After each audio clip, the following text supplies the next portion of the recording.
Good afternoon, everyone.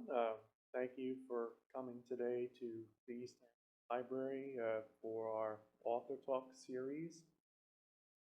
Welcome to the audience at home, and thank you for zooming in.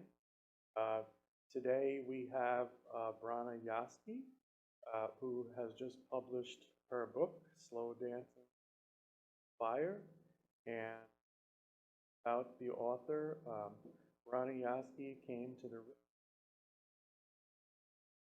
when she started writing stories about images. Slow Dancing with Fire is her debut book. Her essays have been published in Writer's Review, Wired, The Independent, Salon, and AARP's The Ethel, among others. Trained as a visual artist at California College of the Arts in San Francisco, widely, including at the San Francisco,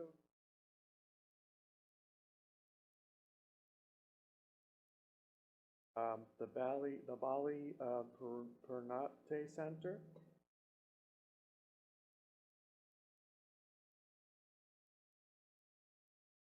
projects,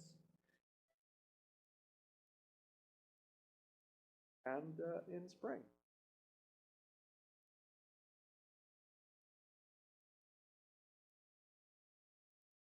Everyone for coming out. To me to be speaking.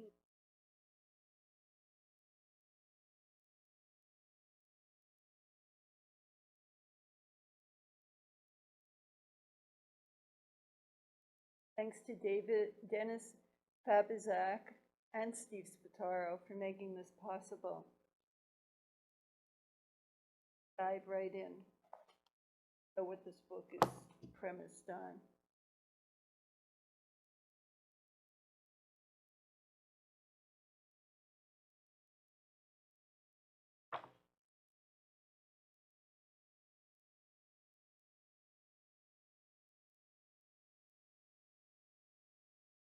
I open my eyes to a priest hovering over me, making the sign of the cross. Last rites, I think. And all I see is a white light. I feel it slightly tugging my feet, vanishing. It would be comfortable and very easy to slip into that void. Yet my head fills with images that thwart the gentle slide out of my body. The blurry bubble, I see large, vague paintings I haven't created yet. Jake, the second man I almost married, stands smiling while holding the hand of an unfamiliar small blonde child. Jake is a fisherman in California. I left years before. Child. A voice crashes in my head. You're on fire. You're hot.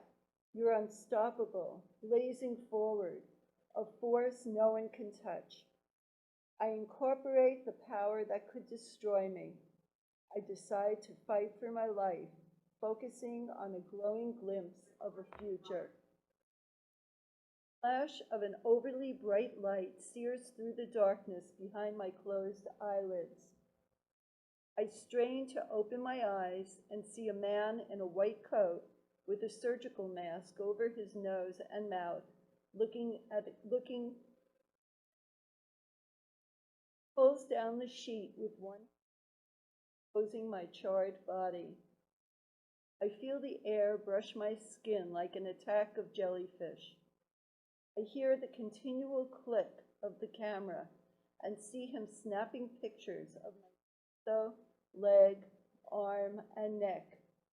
My body quivers with the effort to scream, no, I'm not a specimen, I am live. With that resolve, although I cannot move, I want to cover myself with a ball of vanity and documentation of their floating random phrases. 5% damage. Lucky she's alive.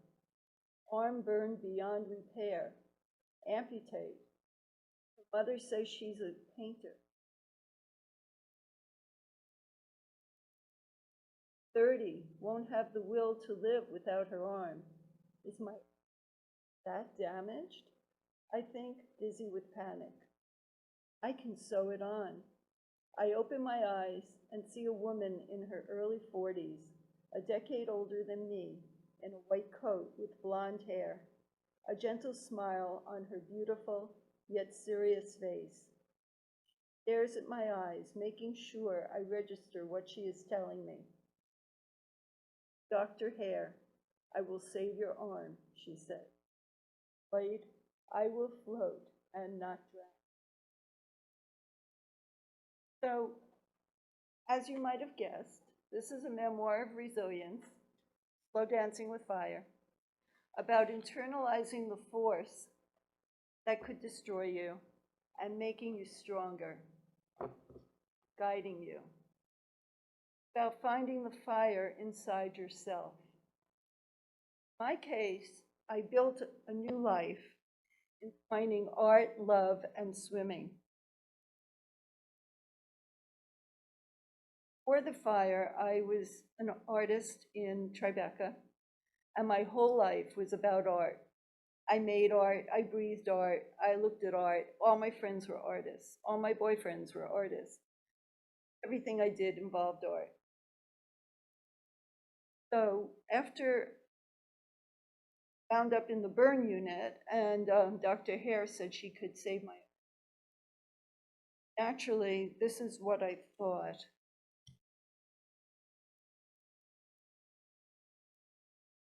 I can hardly breathe, lurking fear of not knowing how my life will be takes over my mind. My breath is fast and shallow, my chest not moving below my throat. In that moment, I instinctively know that the only way I can get through this is part of the horror, the film of this day, stating it as the director, not the protagonist. That consoling thought, I drift off. Now, I had never made a film or learned how to make a film or knew anything about making a film. I was a painter. But I had to make that film, which I eventually did. Unexpectedly, being had a magical quality. I was knocked back into being a helpless child again. After being in the burn unit for 3 months, I had to live with my parents as I couldn't take care of myself. And I slowly went through the developmental stages a human being goes through. And then I went through adolescence again, and then being an adult again. And the whole time, everything I saw, every suggestion of something to do, I listened to and sometimes followed because I was so excited at having a second chance at life. And I really wanted it to be good. I wanted to just. Dr. Hare, who saved my arm, guiding light throughout several years after the fire, because everything she told me to do and everything she prescribed and all the surgeries helped me. So after being in the burn unit, after staying with my parents, while staying with my parents, I was an outpatient physical and occupational therapy at St. Vincent's Hospital, which no longer. She said, get back out into the world. Go to the Hamptons and go swimming. Now, I had never been to the Hamptons. She grew up going to the Hamptons. This was nice. And I thought, oh, the Hamptons are so glamorous. And I was the opposite of glamorous. I was wearing neck to ankle scar compression garments called jopes. And they were these disgusting, very thick, fleshy colored, elastic garments that were super hot and uncomfortable, but it was the only way the scars would flatten out. And even my hands were covered in them. So there I was in the back of my parents' station wagon that we drove out to the Hamptons and found a real estate broker for a summer rental. We found one that I could afford by renting out my loft in Tribeca. And they drove me back with my stuff, but I did not have a car. I had a collapsible bicycle and my art supplies and books. And I thought, that's all I need. So every day, as I said, the way I built a new life was through art, love, and swimming. Every day I would life.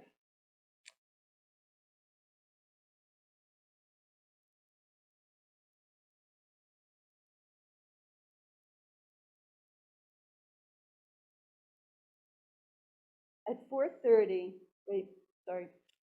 dressed in a long sleeve pink and green striped leotard and long pants to protect my raw skin from the sun, I rode my collapsible white bike 3 miles until I saw the expanse of the blue bay at Devon Beach.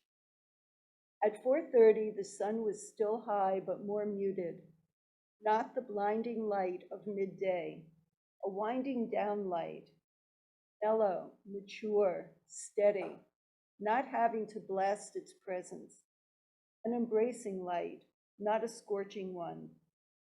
I virtually had the bay to myself.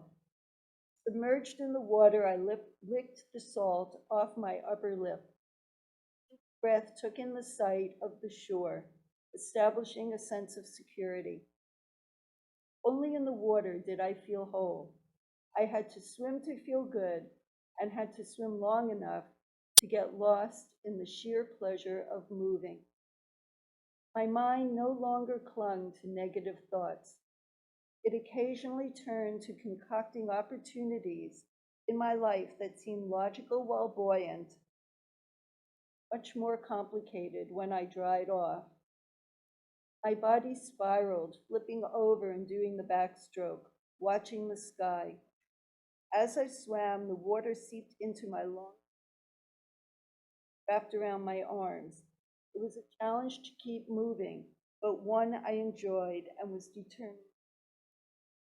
Lost in the timeless zone of stroking, my arms and legs rhythmically hit the water, propelling me further.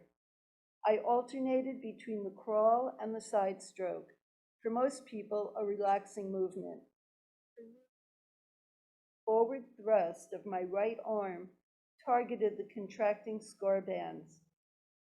My head above the water, leaning on my shoulder, I gazed at the vastness of the bay and the openness of space, reflecting limitless possibilities for growth.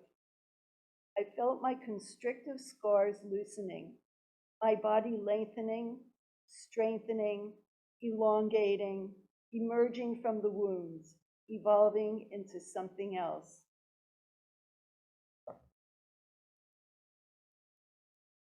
And then there was love that helped me get through this.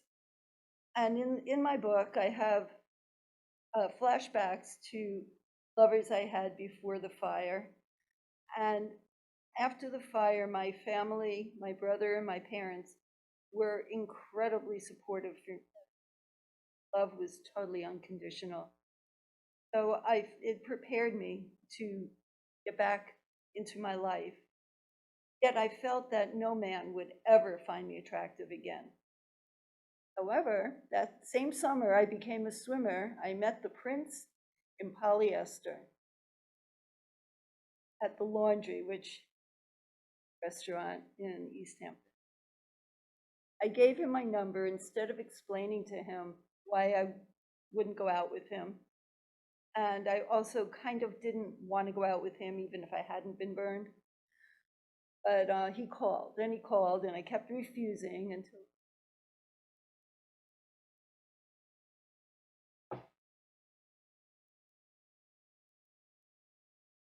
on a sweltering Friday night, he called once again. My little cottage felt like an oven. Pages of the book I was reading made me sweat. Go out for ice cream? He asked. I could taste the coldness sliding down my throat. Car air conditioned? I asked, hiding my excitement at the thought of relief from the... Of course, he said, tell me where you live and I'll pick you up in half an hour. My skin itched in its confinement. I agreed, removed my jokes, and wrapped myself in silk clothes. He'd come to my rescue without knowing it. In the ice cream parlor, I said, you may think I'm playing hard to get. I'm sorry. I'm not ready to date. I was burned in a fire a year ago. I expected him to choke on his cone and quickly take me home. Instead, he looked at me and said, I would never have known. So glad you survived. Chocolate ice cream melted. Fire, all my boyfriends had been artists, musicians, or adventurers. Now, a good-natured, balding man, 10 years my senior, clad in polyester and white patent leather loafers, who worked for a large corporation in charge of sales and did triathlons, sat before me. We had nothing in common. Someone I ever would have gone out with in the past.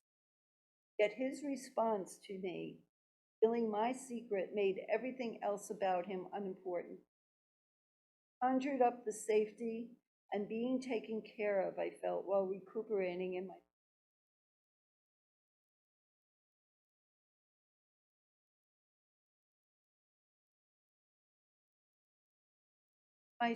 my story's real timeline, 1978 and 1993, yet there are flashes to the future and the past. In that time, the late 70s, the early 90s, it was a very pivotal time, especially for a young artist like me, in a time of sexual and creative freedom, of gains and losses. Downtown during that period, you will in this book. In the book, and here's an example of, while I'm in the hospital, flashing back. Oh, I'm setting the scene for you. It's where I am, and the machines are beeping and dripping, and the other patients in the burn unit are moaning, and staff are talking amongst themselves. And every time I was in extreme pain, so they brought the morphine, and I thought to myself, just a few months before, 4 a.m. was the time I returned home from the Mud Club, the notorious dive on White Street, filled with black lights, loud music, boys who look like girls, girls who look like boys, and everyone else who looked fabulous. With my smooth skin as a fashion accessory, I applied heavy eyeliner and shadow to my bedroom eyes, wore my shortest, tightest black clothes. Bouncer whisked me right in, past the red velvet ropes that formed a barricade to the crowds on the sidewalk. To me, I belonged. Jean-Michel Basquiat, Blondie, Adam Ant, Lou Reed, Klaus Nomi performed and hung out. I entered the cave of gyrating bodies, where any desire to obliterate the outside world could be satisfied. Drugs, sex, small talk, big talk, new connections, luxuriating and bathing in the darkness of the downtown nightlife. Danced wildly for hours with always available guys. A smoke cloud of seductive danger lurked every slow dance, wrapped in the arms of a lit club a few blocks from my loft. My brother Jimmy and his boyfriend Jacques were there. They pulled me into the cluster that they formed with other beautiful boys in a blissful tug of communal movement. Afterwards, we went to Dave's Luncheonette on Canal Street, joining a group of people for a post-Mud Club egg cream, my favorite childhood drink. The belligerent waitress who had to work through the night serving partygoers made the perfect combination of chocolate syrup, milk, and seltzer.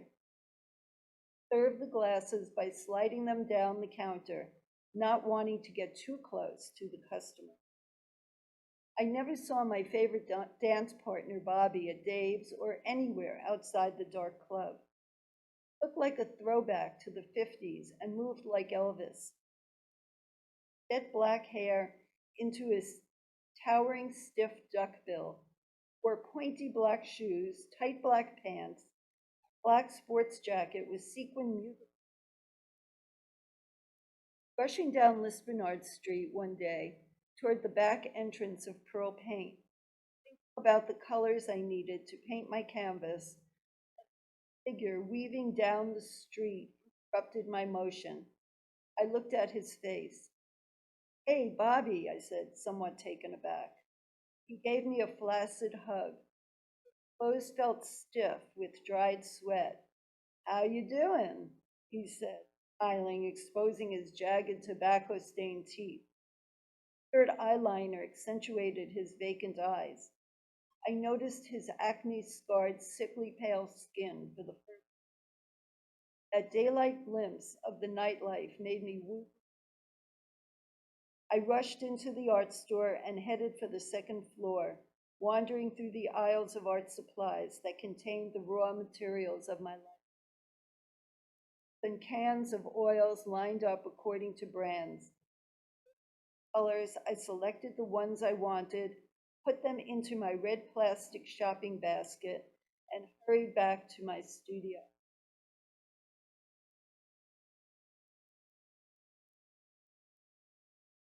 Years after my initial summer in Amagansett, I returned for the summer to Springs. Not only was swimming an antidote to the fire, so was being out at the ocean. As you know, for the people, nature here is a balm, it's an inspiration, it's exhilarating, and so much more. One more little part I want to read. I walked along the ocean just after sunrise. I lay down on a ridge of sand the waves had carved out and built like a platform. There I watched their performance. Soft packed sand, I felt the pounding of the sea beside my back, deep within my lungs, kidneys, and spine. I watched the waves, their dramatic form constantly changing. I knew I belonged there, like the little piping plovers skittering along the water line, having no doubt or thoughts of not having the right to be wherever they were. Yet, when I left the beach as the sun grew stronger and other people, I was not sure where I belonged, of wanting to hide my body. This book is a memoir of resilience, but it also addresses underlying themes of identity, beauty, also wanting to be invisible. They're pretty universal themes. I think everyone experiences it in there. And I want you to read the book for yourself. So I'm going to stop here and Also talk about in the book, like when you're speaking about part where you say your set a scene of happiness, and that's a very good support setting up, you know, positive outlook. And there's I like how the so vivid the discussion of the way that New York was at the early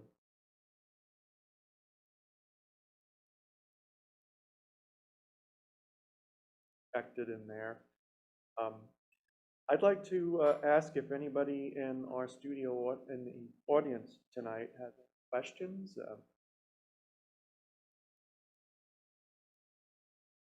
Knowledge. And if the audience at home has any questions, feel free to type them in the chat, and Brahna will answer them. Oh, we have a question. Yeah.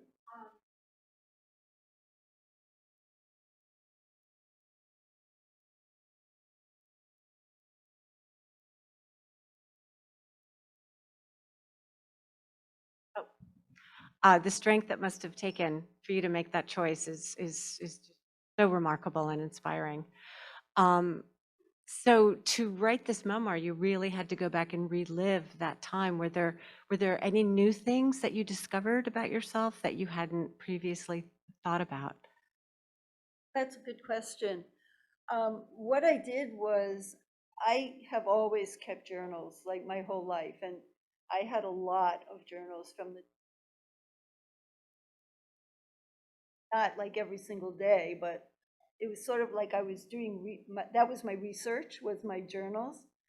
And it brought back things I had forgotten. And I thought to myself, I mean, this was 30 years ago, right? Or 40? 40 years ago, I started writing the book about 10 years ago. So there was a lot of distance between the event and when I started writing it, because there was no way I could have written it in. And a lot of it was looking back and seeing that the thoughts I had and the feelings I had at the time were ones of someone who was in their 30s. And just by mere hearing, I said, wow, these thoughts are thoughts that other people had at that time, but just not that intense, because they didn't have to feel that they had to camouflage their body for decades. So it was interesting. It made me realize that my story was more universal than I thought it was when I started writing it. I just would like to say that when I started writing it, I just didn't end on writing it. I was writing stories from a series of paintings that I did, which were objects in other people's lives and the stories of the people who passed the objects down to those people. None of it had anything to do with me. And I took a writing class and at the 92nd Street Y, and I was writing about one of them, which were these furs that were both of my grandmothers, and how their granddaughter, meaning me, would never wear them because she didn't want to wear dead animal skins. And then I just started writing a little bit about my own skin, and everyone said, that's your story.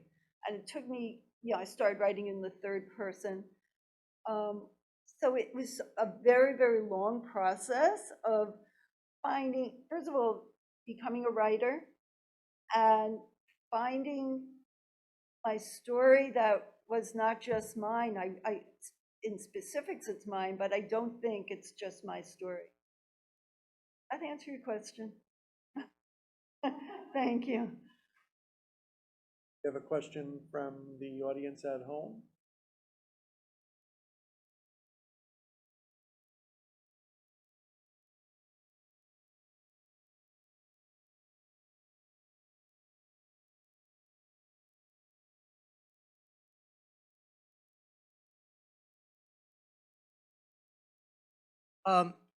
Now, your coming future, say a month down the road, 2 months down the road, are you going to be writing fiction or continue on with this memoir? I have started writing a book the last few months that I intend to be fiction. And I'm learning how to make things up, because I just think life is so bizarre as it is that can't make up things that are better as far as material goes. So this is going to be a work of fiction, and I'm spending a lot of time absorbing my thoughts when I write a line and observing people's behavior and just little snippets of life around me.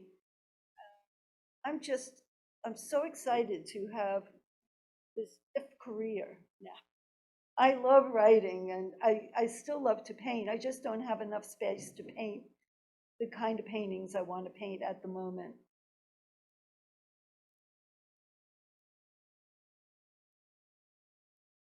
Question from Thank you.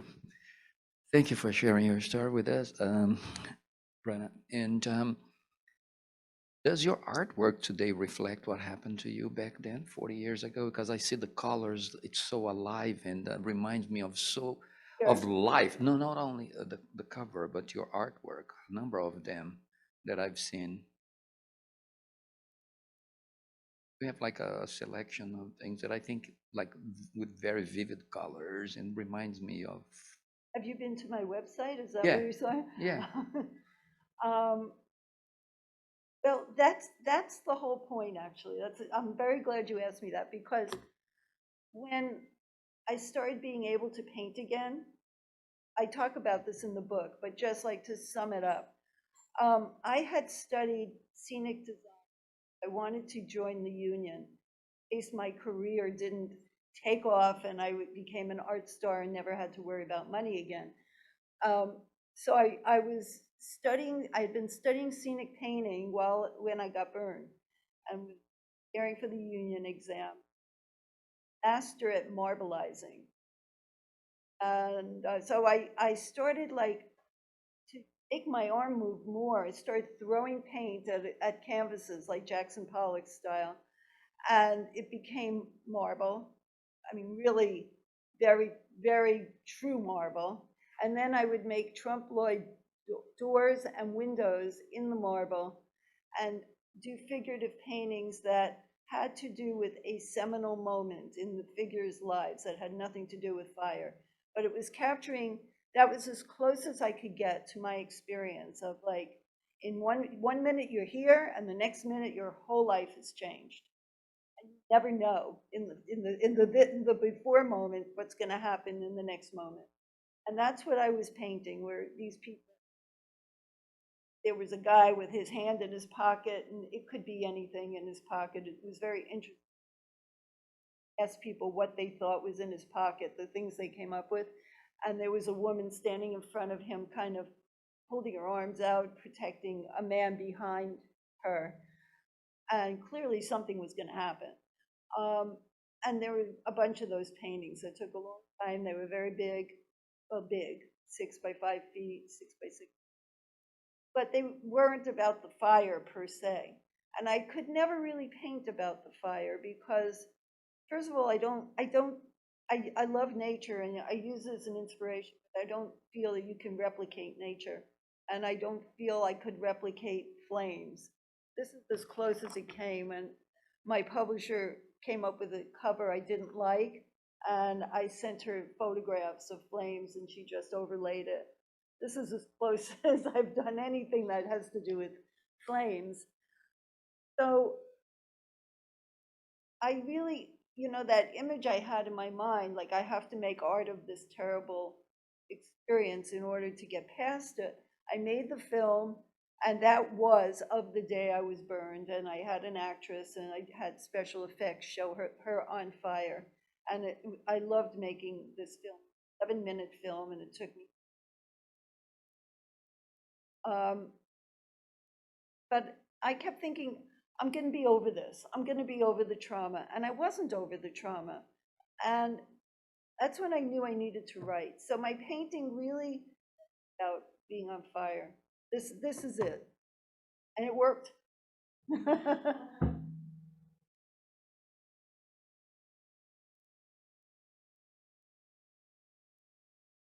Well, it depends what you call healing, maybe 2-3 years to like a regular human being. And I was very, very diligent. I swam every day. In the summer, I'd swim outside. In the winter, I'd swim in a swimming pool. I wore a long sleeve leotard for 15 years. I didn't get a normal bathing suit till 1997. 14 years. Because I was so self-conscious about my arm. And if I didn't swim all the time, I wouldn't have healed because scars contract. And I did yoga and Pilates and I enjoy moving, so it's good. I mean, if you don't enjoy moving, you're not going to recover for something. And only, now do I really, after writing this book, do I feel comfortable in myself? I wouldn't say it took 40 years to heal, but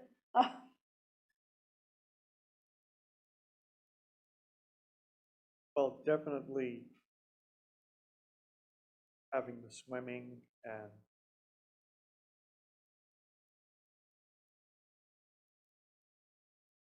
art, um, that's always a big help.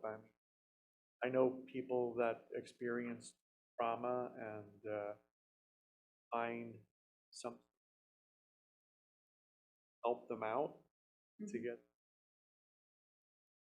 a whole entire.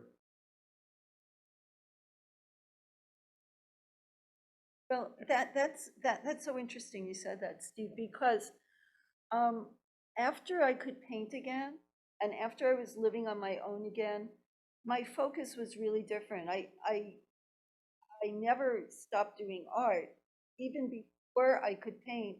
While I was going for outpatient physical and occupational therapy, it was at St. Vincent's Hospital, which is in the Village, and across the street from the new school.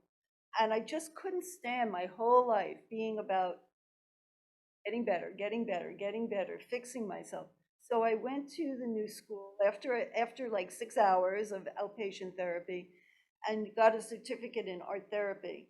And so I started doing art therapy before I could actually even make art. And watching people I worked with all kinds of populations, anything that was a fringe population I worked with. Watching their lives change, even for 15 minutes, by doing art, helped me heal. It reaffirmed the life power that art had.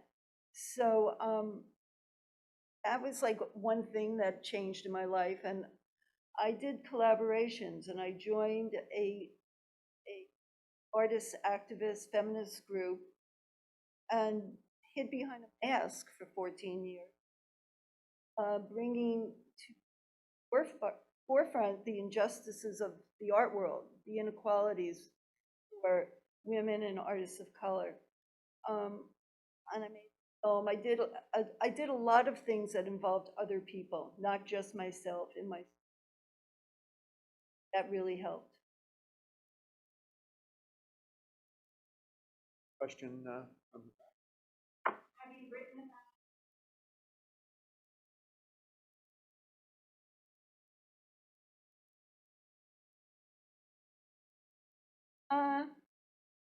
I don't.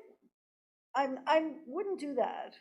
I don't think I want to do that because anything could be. Anything could be. And I don't believe in going back like would've, could've, should've kind of thing in any way, in on any subjects. I just think that if that didn't happen, who knows what would have happened. Here I had this brother, this gorgeous, talented lawyer, activist brother who had a charmed life, a lover, and his life was perfect. And then he died at 40. You just never know. So I don't.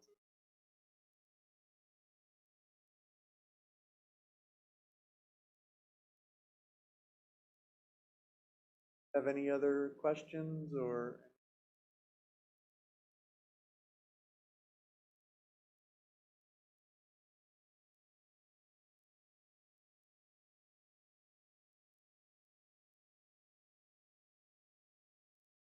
Oh, a comment in the chat that